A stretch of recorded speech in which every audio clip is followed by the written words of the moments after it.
Tukianza na taarifa zetu ni kwamba Rais William Ruto hii leo amefungua rasmi kiwanda cha kuunganisha magari cha Toyota Fortuner huko mjini Mombasa.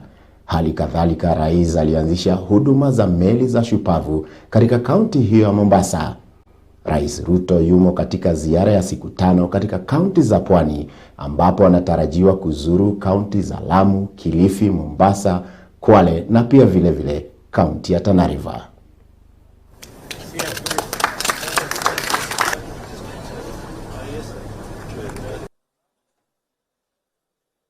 I want to assure you that by the end of the year, we are going to transition into 100% reliance of locally assembled commercial vehicles, especially the truck, so that we can be able to create more jobs for these people. That Kenya, over the years, is the largest recipient of Japanese partnership support in Africa.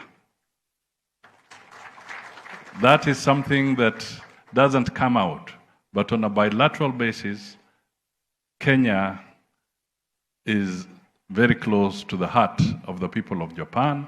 Which is primarily agro-based, but still has prime opportunities across many other sectors, including the automotive industry. I want to thank CFAO motto for this vote in Kenya.